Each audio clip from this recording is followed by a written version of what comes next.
আসসালামু আলাইকুম। দূরে এবং কাছে, দেশ এবং দেশের বাইরে যেখান থেকে আমার ভিডিওটি দেখছেন সবাইকে আন্তরিক শুভেচ্ছা। আশা করি ভালো আছেন। আর আজকের রেসিপি কপি দিয়ে মাছ। এই ওলকপিটা অনেকে খেতে চায় না, একটু গন্ধ লাগে। প্রথমে একটি কড়াইয়ে পানি গরম করে নিয়ে আমি সেই ফুটন্ত গরম কপিটা আমি কিছুক্ষণ জাল করে সেদ্ধ করে নেব।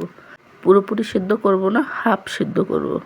এরপর পানি ঝরিয়ে নিতে হবে, কফিতে একটুও গন্ধ থাকবে না। এরপর আমি পানি ঝরিয়ে নিয়েছি। এরপর যে আমি মাছে হলুদ লবণ মাখিয়ে মাছগুলো সুন্দর করে ভেজে নেব। আমি এখানে বড় তেলাপিয়া মাছ নিয়েছি, আপনারা যে কোনো মাছ দিয়ে রান্না করতে পারেন। মাছগুলো আমি সুন্দর করে ভেজে নেব।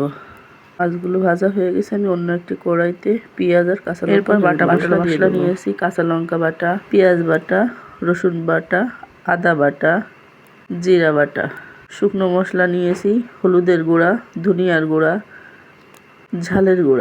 ঝালের গুঁড়া অল্প একটু নিয়েছি আমি এখানে কালারের জন্য। এরপর নেড়ে চেড়ে মিশিয়ে নিয়ে মশলাটা আমি সুন্দর করে কষিয়ে নেব। মশলাটা যখন আমার সুন্দর করে কষানো হয়ে যাবে, তখন মশলা থেকে তেল ছেড়ে দেবে, তখন আমি সেদ্ধ করে রাখা কফি এখানে একটা আলুও ব্যবহার করেছি। এরপর নেড়ে চেড়ে কফিগুলো কষিয়ে যত সুন্দর করে কষানো হবে, খেতে ততই ভালো লাগবে আর গন্ধটাও থাকবে না।